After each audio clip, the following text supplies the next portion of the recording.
Galing ako sa mahirap na pamilya. Sa Bulacan ako nag-aral ng elementary and high school. Since hindi namin afford na makapasok sa isang universidad na nag-o-offer ng mahal na tuition fee, in-offer sa akin ni Mama yung dito nga sa May Makati na nag-o-offer sila ng mababang tuition fee pero napakagandang eskwelahan. Naging maswerte kami nang dumalaw sa amin si dating Mayor Jojo Binay para sa programa na Sister City. Dinalaw kami sa Abra de Ilog Occidental, Mindoro upang ibahagi ang ilang tulong para sa aming bayan. Binigyan kami ng mga pagkakataon na magpadala ng mga estudyante na pwedeng mag-aral ng libre sa University of Makati at masaya ako kasi isa ako sa 10 napili para makapag-aral ng libre. To be honest, I have no idea where University of Makati is. It happened na there's this one school that I wanted to study in pero hindi ako pinalad na makapasok doon. So my friends encouraged me to study here. I was amazed dun sa university. Pagkakita ko pa, nakita ko yung oval. Sabi ko, wow, this school is very impressive. Doon ko na-realize na this school is gonna mold me into a person that I wanted to be.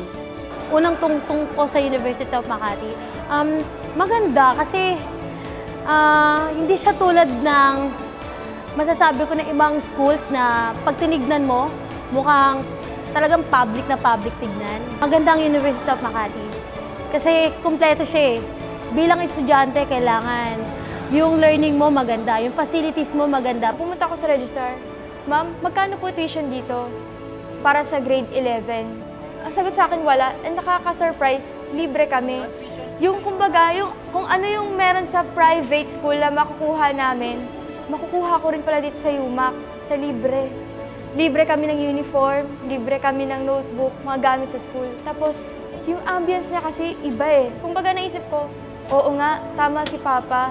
Ang atupagin ko na lang is yung pumasok dito kasi maganda nga.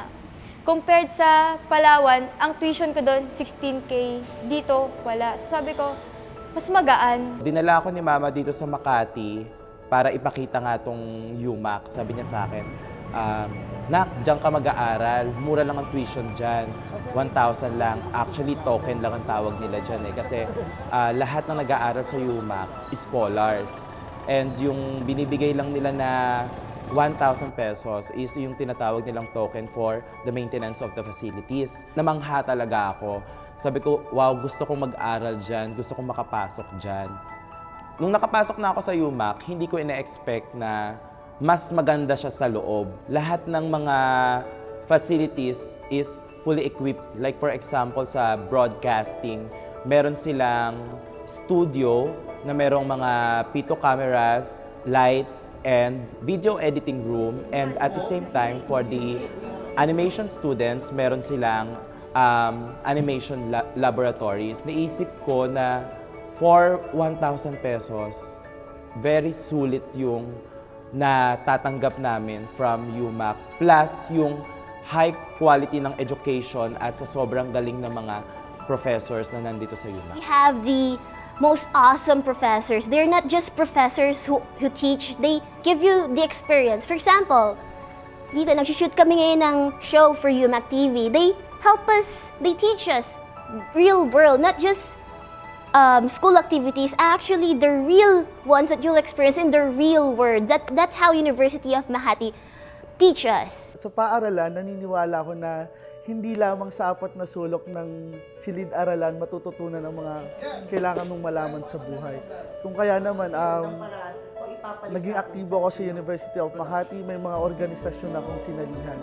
Tinulungan nila akong i-develop yung sarili ko, hindi lang physically, emotionally, personally, socially.